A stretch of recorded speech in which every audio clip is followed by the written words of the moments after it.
So, Andy, we're going to start talking about Italy versus Spain. There was that big mistake by Gianluigi Buffon for that first Spain goal, Vitolo. Is Buffon past it? Unbelievable. We've seen it 160 odd appearances for Italy. Never done anything like that before. There was quite an interesting quote from De Rossi after the game, who of course scored the penalty that Ramos gave away a lot later on to earn Italy that undeserved draw, if we're being quite honest. He said it's good that Buffon makes a mistake once in a while to prove he's not a robot. I don't think he'd have been making that had they not won the penalty and drawn the game, because it was an amazing game, really. It was a disappointing performance from Italy. They played like the away team. It was bizarre. The game was at Juventus' stadium, at Stadium Juve, and we've seen the possession stats. That's always the case with Spain.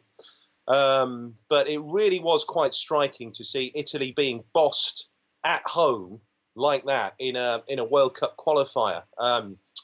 Both teams have got long unbeaten runs in World Cup qualifiers. Italy haven't lost a World Cup qualifier, I think, in 10 years. So they did well to maintain that. And it reminds you of the old line about not wanting a talented general, but a lucky general.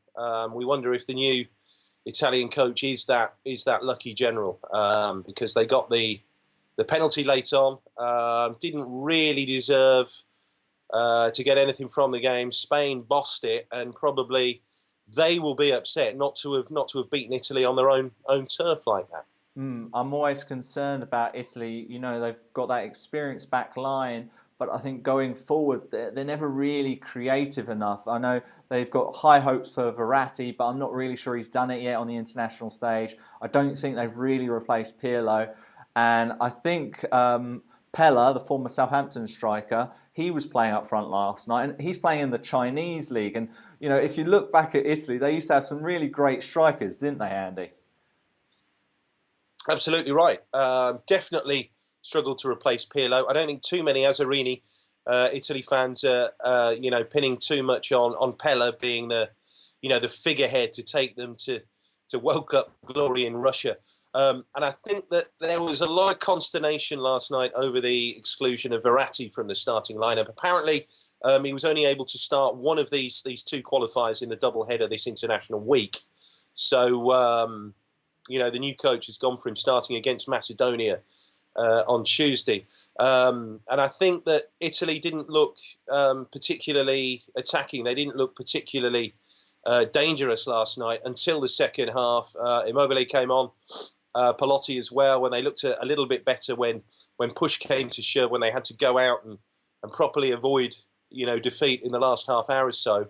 They looked better then, but for long periods of that match, they were content to sit back, let Spain come onto them and try and soak it up. It was a counter-attacking performance at home from Italy, and that's not something that they want to see.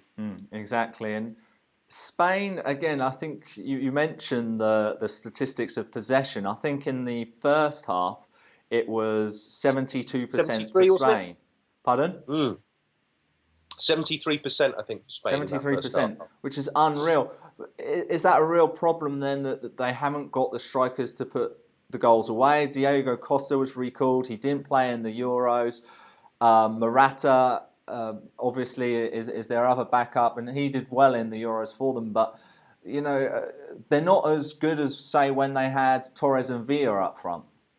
Absolutely right, yeah, and that's been the eternal problem, isn't it? Certainly since Villa terrorised the rest of them. They've lacked a player to stick the ball in the back of the net. I mean, Diego Costa, love him or loathe him, I suppose that he is a finisher. He's a poacher. The chances didn't fall to him last night. Indeed, you look at the set pieces they had last night in that first half, Spain, and Gerard Piqué was on the end of two of them. I suppose they will say, not that Gerard Piqué didn't know anything about scoring a goal or two, but they will say that the chances fell to the wrong players last night. But I think certainly they need Diego Costa, certainly in this group with Italy to come, and we've got to remember as well that Albania are in this group, and Italy and Spain to go to Albania, you wouldn't put it past the Albanians to nick a point somewhere along the line. So they certainly need Costa to convert in this group. But I definitely agree in that it is, maybe a potential weakness for them. The lack of a consistent goal scorer at international level. Because obviously, since Costa made his decision, he wanted to play for Spain over Brazil. He's not exactly. He's not exactly done it. He's not exactly proved to the Spaniards, this is why, you're lucky to have me, which I think was the argument he was trying to promote, when he decided to choose Spain. He's certainly got to get a little bit deadlier in this group in front of goal. Yeah, I was actually disappointed with the way he performed at the 2014 World Cup. So maybe that was why they didn't take him to the Euros. Maybe that was a thought Del Bosque had. Well, that was in the past. We've got comments on Facebook Ziad saying it's not a penalty. We'd love to get your thoughts on Facebook, facebook.com/Sportuccino. What are your thoughts on that, Andy? I'm surprised at that, because to me it was a stonewall penalty. He didn't get the ball. He was late. Eder went down. Eder had got to the ball first. He nicked it past Ramos, and Ramos clipped him. It was quite revealing after the ball had left the incident, as it were, and sort of squirmed away, that Ramos is pointing at the ball saying, I got the ball, as players tend to do in those situations.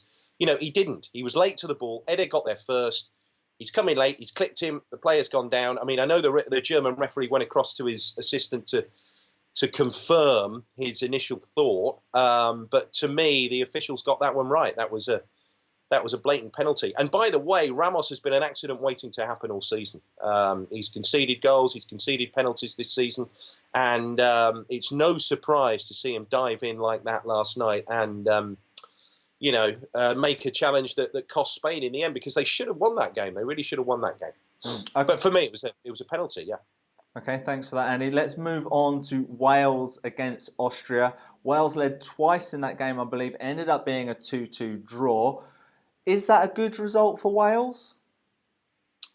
Well, this is the interesting thing about an international team who are at a certain level, or any football team that are at a certain level, and then you maybe play above yourselves, as Wales, of course, did in the summer. No one quite expected them to do what they did. And now, of course, expectations shift. There's a lot more expected of them. So I would suggest that, yes, that was an opportunity missed. They took the lead twice, pegged back twice, thanks to Mr. Arnautovic, the Zlatan wannabe, I always call him. But, take nothing away from those two goals he scored.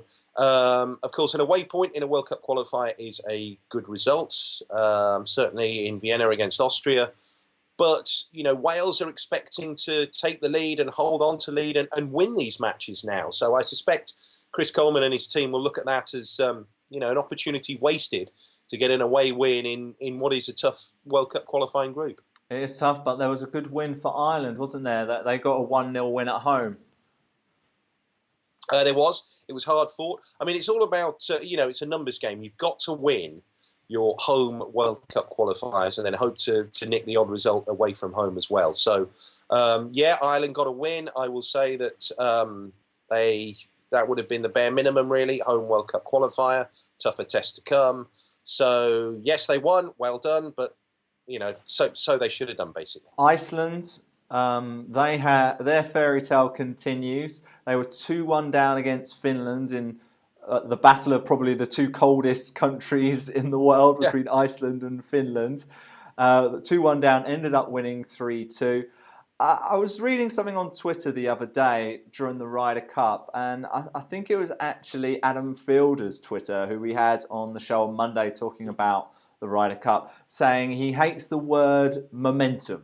That after, in the Ryder Cup, when Team USA went 4-0 up, it was all about momentum. He was like, momentum's nonsense. I don't like the word momentum.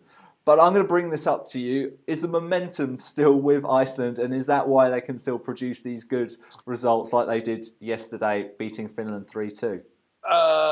Maybe. I think it's probably a different argument when it comes to international forward because it's so international football because it's so stop-start in a sense. You only get you get 2 matches in an international week such as this one, but then of course players return to their clubs and don't play again for their country, don't meet up again. As a country unit, as it were. For another 4 or 5 weeks or so. So I think it's probably less important when it comes to international football. But again, for me, it's the argument about retaining that spirit and remembering and retaining the pattern of what made you successful, as was the case with Iceland at the Euro. Because, that, much like the Welsh, it's a country who weren't expected to produce what they did produce. They did so, and now people are looking at Iceland and they're saying they did well at the Euro. They reached the quarter-final. What can they do now? We expect them to win matches. We expect them to win points, and quite honestly, we expect them to qualify for tournaments now. So I think momentum might be less important in international football, but I still think there's something to be said for a collective spirit that is retained through a long qualifying campaign. The population of Iceland is about 300,000. While I might be wrong here, I believe the population of Malta is 400,000, which is England's next opponents. And obviously Iceland beat England. Surely we're not expecting a shock in this game on Saturday, are we, Andy? Well, this is England, so quite honestly, you never know. No, of course we're not. England won't get beaten on Saturday, but that's not to say... England, Gareth Southgate's come in, a decent, steady character there, just to sort of calm everything down after the events of the last fortnight or so. So you never know. This is England. This is an international football team that has become basically farcical, both on the pitch, as we saw, we've just mentioned the Iceland game in Nice in the summer, and off the pitch with, good old Big Sam and his efforts to, boost his not inconsiderable salary, a little bit on the side. We'd all like that. Thank you very much. Of course, Malta won't win, but, well, I say that, you just never know with England. I would be shocked if Malta won, but I wouldn't be shocked if it was one of the. It should be a game really where England should win 3 or 4-0. More realistically, I can see something like this happening where for 70 minutes they're pressing. Malta have got a really strong defence and they're holding back.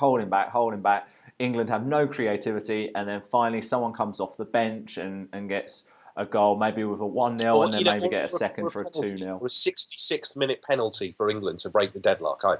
I totally know what you mean. We've been there before with England. It's a home qualifier, so England won't lose that. But I think I don't know.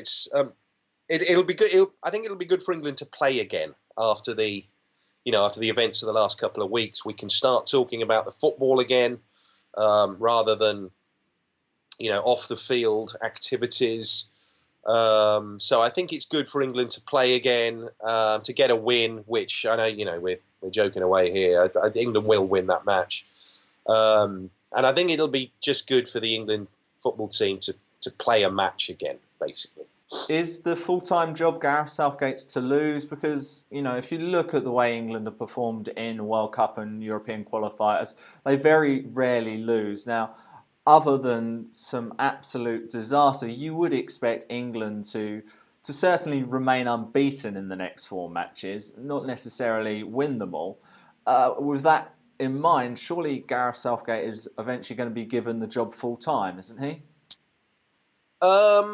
I'm not too sure it's that it's that signed and sealed. I mean, Gareth Southgate he's been touted for the senior job before, and interestingly, there's been one or two interesting comments from Southgate saying that he doesn't feel maybe he's the right candidate to be the long-term England head coach because he said he's not too sure the players not that the players don't respect him, but they look at him as perhaps not having the achievement list of a guy that should be managing England. Now, quite refreshingly honest and reasonably self-deprecating, actually, for a guy in top-level football to admit to weaknesses of perception.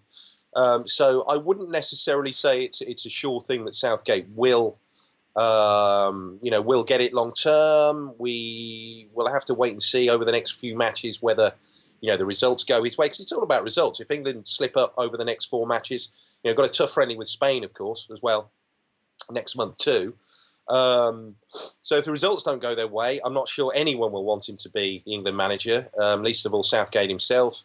If they do go well, I would say it's not even a surefire thing then. It's all about the results. Let's wait and see what happens, with England's results over these next 4 matches. And indeed, I was chatting to another buddy of mine the other day about this. Other English candidates for the main job, as it were. People have talked about Alan Pardew and Eddie Howe and so on. Between now and February, March time, a lot can happen with their clubs. If those clubs nosedive with those guys in charge, then no one will want them to be England manager anyway. So we'll have to wait and see results, club and country, and then I suppose think about it again, certainly after the Spain game in November and probably early in the new year in terms of a long-term coach to take England forward. I certainly wonder whether they gave Southgate these 4 months because maybe they've got Wenger in mind for next summer. Let him see out this last year at Arsenal, where they'll be challenging for everything, win nothing. The fans will get on his back once again, and then he'll look to say, all right, it's time to go away. It's time to have a new challenge. I can just travel around England, watching England matches and coach a couple of matches every few months. I think that's definitely a possibility, yes. I don't think there's any secret that the FA's long-term plan, going back a few years now, would be, their ideal scenario would be to get Arsene Wenger in to manage England. I completely agree with what you said. We'll have to wait and see how Arsenal's season pans out, whether they can win anything, whether they can be competitive at the top of the league, whether they can do anything in the Champions League, i.e., not get beaten in the last 16 again. But again, we'll have to see how Arsenal's results go. If the crowd are beginning to get on Wenger's back again, if there's maybe a sea change, deep at the club in terms of, because let's be honest, the moment Arsene Wenger leaves Arsenal, that is a big deal for that club. Just as Alex Ferguson leaving Manchester United was, and look at the managerial turmoil there's been since then. You wouldn't be surprised if something similar happened at the Emirates when Wenger goes. So they will do everything they can to keep Arsene Wenger at the Emirates. Maybe not as head coach, going forward, in some kind of ambassadorial role or director of football, whatever it may be. You can be dead sure that Arsenal don't want to get rid of Arsene Wenger, much as the FA in England want him. But again, we'll just have to see how their season goes. And as you said earlier, if things don't go well for them, the environment might be right at last for Wenger for England. I certainly wouldn't rule it out. It's been really interesting. Lots of interesting things to talk about. We've got some great matches this weekend. There's also France, Bulgaria, Netherlands, Belarus, Sweden are in that group as well. Germany versus Czech Republic, and of course what we've just been talking about, England versus Malta. So much going on this weekend, and it's been really great to get your perspective on things. Football commentator Andy Bodfish